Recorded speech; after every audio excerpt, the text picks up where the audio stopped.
after discovering all those methods, now I don't think it is so difficult to practice a vegan diet. It is much easier than I thought before. So in that case, why don't I change the Ikigai diet to be a vegan diet? Well, Ikigai diet versus plant-based. Why not 100% plant-based? That's something I'm going to talk about today, so stick around. Hi, my name is Hachiaki Takamiya, a 63-year-old biohacker based on Japanese natural health and the author of Live Wiser, Not Smarter. Now, I've moved to the room downstairs because of the summertime. So my office was on the second floor, which becomes very hot in the summertime. So I live in a Japanese kominka, which is a traditional Japanese house. So in the kominka, usually the warm air goes up to the second floor. So the room upstairs become extremely hot because I don't have an air conditioner. So I moved to downstairs. This room doesn't have an air conditioner, but still it's much cooler than the room upstairs. So I stay here during the summer season. So from now on, I'll be uploading my videos from this room. So I told you that I stay on a plant-based diet with fish during the week, but on the weekend, I include some animal-based food. And I also said that you can change that to plant-forward omnivore diet during the week, because that would make your meal planning easier if you have an option to include some eggs or some chicken here and there. So it isn't plant-based. But why not? Because I seem to align with many of the principles of the plant-based diet, such as planetary health and spiritual health. I do think plant-based diet is a good diet for the planetary health and spiritual health. As far as spirituality is concerned, there is a concept in Buddhism or Hinduism called ahimsa, which means the core principle of ahimsa extends compassion to all creatures. Vegetarianism is a way to minimize harm caused to animals. And also for the vibrational point of view, it is better to practice a plant-based diet because the meat is heavy, vibrational speaking. So if you want to make your vibration to be lighter, it is better to stay away from eating meat. So in that case, why don't I make the Ikigai diet to be a plant-based diet? Well, that's what I'll be sharing with you today. So first, I'll discuss what is a plant-based diet. Is it the same as the vegan diet? How is it different from a plant-forward diet? And then, what do I think of the plant-based diet? And finally, why isn't the Ikigai diet 100% plant-based? So please watch the video until the end. Those of you who just discovered this video today, this is the Ikigai Diet, which is a health and longevity channel. We usually cover things like diet, exercise, mindset, and sometimes we cover Japanese blue zone because there are several blue zones in Japan other than Okinawa, and we cover from traditional Japanese health method to modern Japanese health trend, such as chokatsu. So basically, this is the channel about how to increase health span for people over 50 or over 60. So if you're interested, please subscribe to this channel. Thank you. Now, what is a plant-based diet? Is it the same as the vegan diet? Actually, when I first heard of the plant-based diet, it wasn't a vegan diet because I used to be a vegetarian like, 30, 40 years ago. Around that time, there was a vegan diet too, but then there was no plant-based diet. I had never heard of this diet until until 10 years ago or something.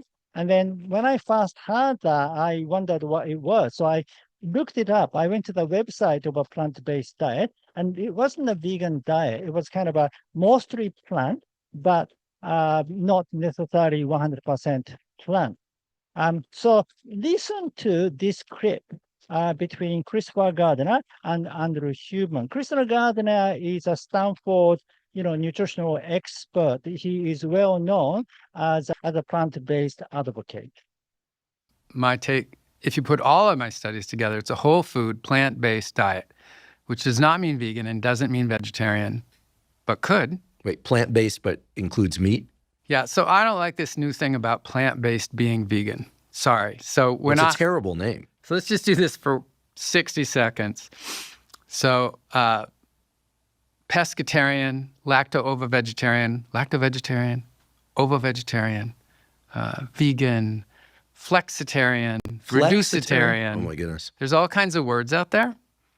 And clearly, one of the ones that doesn't go over well is vegan. Vegan is very polarizing. And a lot of that is because the vegan community, an important reason many of them are vegan is animal rights and welfare. And it becomes sort of a condescending thing. Oh my God, you're so unethical and immoral. You slaughter animals and eat them. I am holier than thou. I don't. But because that was so polarizing, recently, and I think this is going to have a backlash and it's going to be failed. People have been using plant-based as a different word for vegan. Just like, oh, we're not the polarizing group. We're the plant-based, which is not polarizing. So I've been doing this for 30 years. When I said plant-based for the last 20 years, I meant most of it's plants and some of it's dairy and some of it's meat. So I actually use it differently than what it has just morphed into recently. So when I say whole food plant-based diet, that could be 25% animal products, it could be 30% animal products, it could be 10%, it could be 0 animal products, but it'd be mostly plants. So basically he's saying plant-based diet is not a vegan diet. It is more like an umbrella term for vegan, vegetarian, pescatarian, and flexitarian.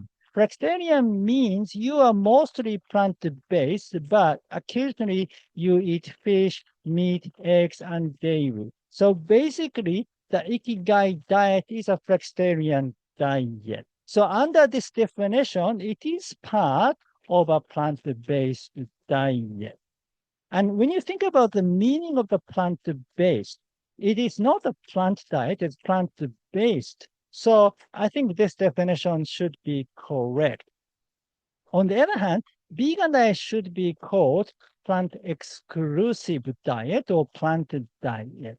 Having said that, most people recently seem to regard plant-based diet equals vegan diet, even Andrew Huberman. You could tell that from his reaction, right? Well, so what about plant-forward diet? I think plant-forward diet is a kind of replacement of the plant-based diet since the meaning has kind of changed, or many people regard the meaning differently these days, to bring the original concept back, but to differentiate from the vegan diet. I think some people made up this new name, plant-forward diet, but I think the concept is pretty much the same as the plant-based diet. So if you have the original understanding of what plant-based diet is, it is the same as plant-forward diet. But if you think the plant-based diet equals the vegan diet, then the plant-forward diet is different. It is the new term. So to avoid the confusion, maybe today it is better to use a term plant-forward diet, then people will understand what you mean. So today, for the sake of argument, let's define the plant-based diet to be the vegan diet. So when I say a plant-based diet, I mean the vegan diet. All right. So what do I think of the plant-based diet? Meaning, what do I think of the vegan diet? As I said before, I do agree with many of the principles of the vegan diet, and I understand the reason why people want to become vegan, such as ethical factor, environmental factor, and resource efficiency factor. This is the idea that it is more efficient to produce crop than producing meat because it requires more resources such as land, water, to produce meat. So meat is not an efficient way of food production. So I align with all those concepts. And I'm against factory farming as much as the vegan people are. This is something I want to stop. I want to stop factory farming in the same way as vegan people do. So the goal is the same. And I think ethical consumerism is one way of doing that because everything happens through demand and supply. So by stopping the demand, then you can also stop the supply. So in that sense, veganism can work. And in fact, it has worked because look at the supermarket shelves now. There's so many vegan products which didn't exist 30 years ago. When I was a vegetarian, I didn't see any of those products. So that means this movement was effective. This movement has created this result. All right. So what about health and nutritional factors then? Is it possible to practice a vegan diet? Well, I didn't think so. And I still think that vegan diet is not the most optimal diet as far as health and nutrition is concerned, because you become deficient in certain nutrients. I thought it was possible, but was very difficult to practice a vegan diet. But recently, as I learned more aspects, I now think it is possible and it is easier to practice a vegan diet than before. For example, I discovered this hummus. So it is one way to make beans more palatable. Because one of the problems that I found was when you eat beans, I mean, for the same amount, for the same gram, to get the same amount of protein from beans, you would have to eat a lot of beans compared to meat or fish. It's so much more volume, you feel become full. So it was very difficult to practice hara hachibume, stop eating when you're 80% full. But by making hummus, it becomes easier. So the idea was using things like Kinako, which is a soybean powder, or azuki bean powder, or peanut butter powder. It makes it more possible to consume a larger quantity of plant food without feeling full. Also, for other nutrients that is quite difficult to acquire through a vegan diet, such as calcium and vitamin D, by using calcium and vitamin D fortified product, you can achieve that. And even omega-3 fatty acid, DHA and EPA, through taking algae oil supplement, it is possible to achieve it. I mean, you probably know that I'm not in favor of supplement, but it is a question of priority. Which would you like to prioritize? I mean, to stay away from supplements or harming animals. So, I mean, I think as a choice, there's certainly this option too. So now I think it is not that difficult to practice a vegan diet. So in that case, why don't I change the Ikigai diet to be a vegan diet? Well, because it doesn't align with my original concept. So the reason why I stopped being a vegetarian, I was not a vegan, by the way, but I was a vegetarian about 30 years ago. Also, I was a macrobiotic too. So I stopped being a vegetarian and macrobiotic almost at the same time. And the reason was because I was not as disciplined. I mean, it was not like I, changed my mind about the principle behind the vegetarianism or macrobiotic, just like I was not as disciplined. I mean, it was difficult for me to practice because there's so many things you'd have to sacrifice, such as social life. I mean, if you live in an environment where there are many vegetarians around or there are many vegetarian restaurants and things, maybe it is easy, but if you don't, then it becomes very difficult. And if you're disciplined, you can do it, but most people are not as disciplined. So I was such a person. But that was not the only reason. There was another reason that was I didn't think veganism or vegetarianism was effective to meet this goal of stopping factory farming. While it may be working, it also creates opposition.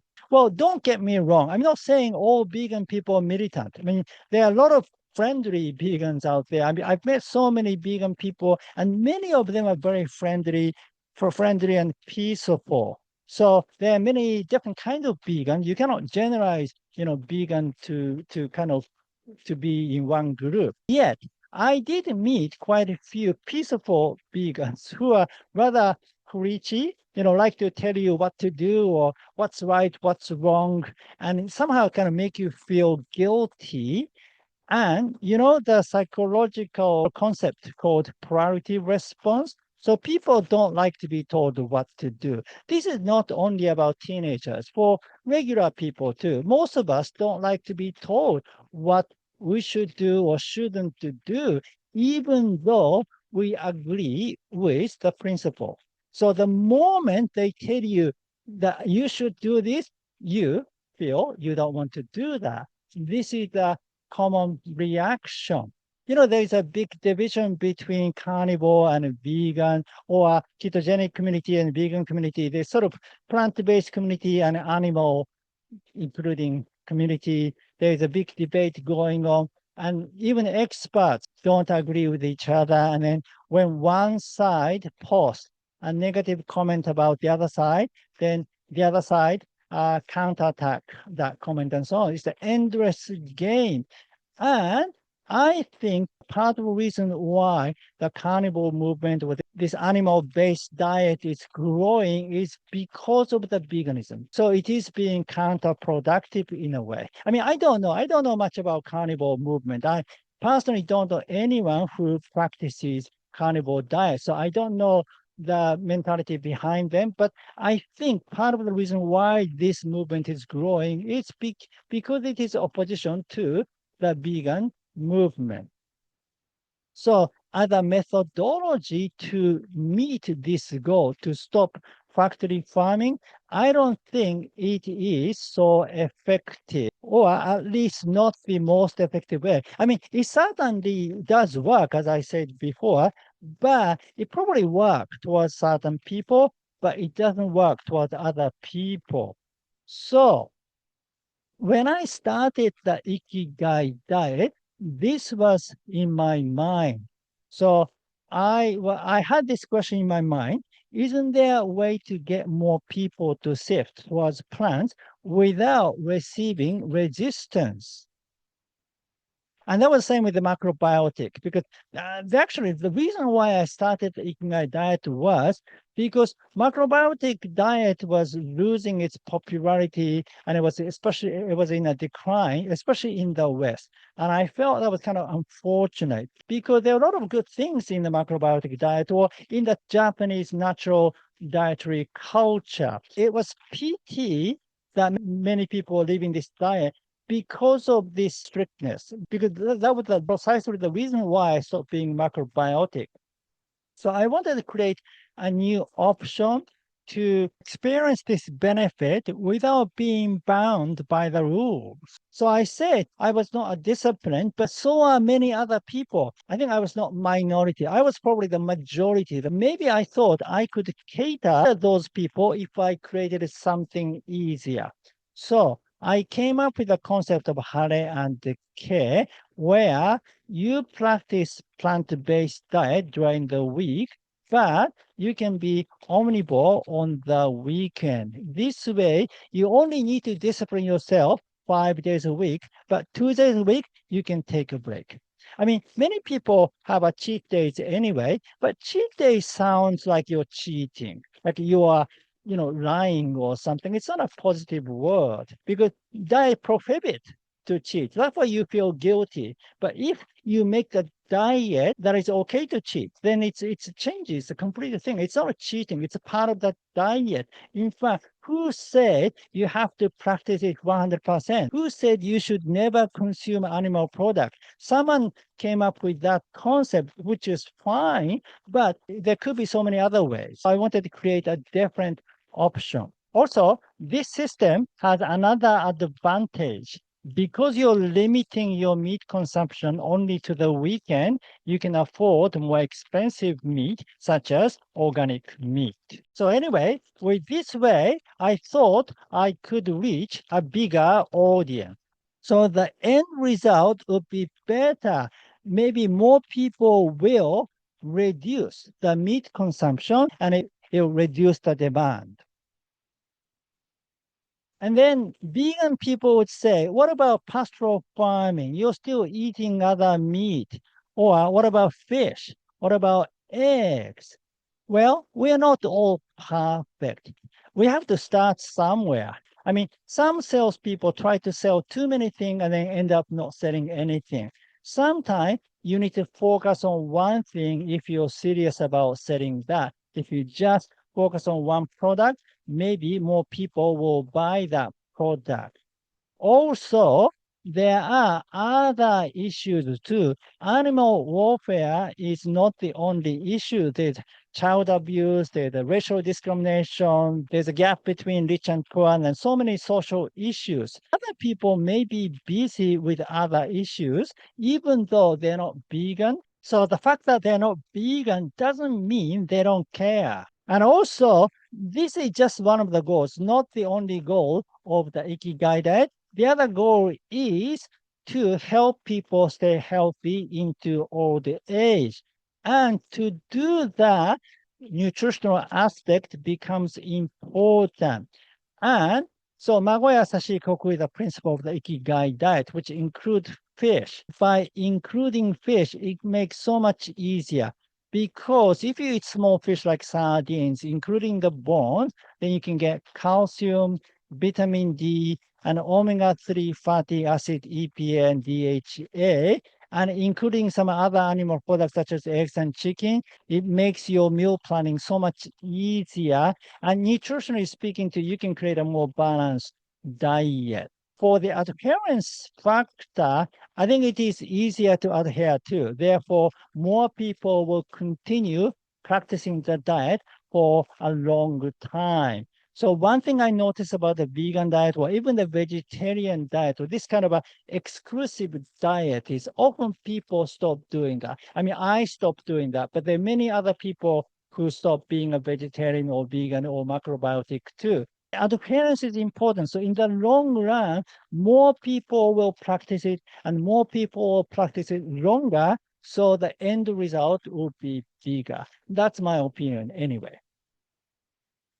For the details, please read the Ikigai Diet, especially chapter 12, adding hygge to the Japanese diet. Okay, that's it for today. Thank you for watching. Again, my name is Sachiaki Takamiya, the author of Live Wiser, Not Smarter. If you like this video, please give me your thumb up and subscribe to my channel. And please leave your comment. What do you think? What do you think about all those things? Please write your views in the comment section below.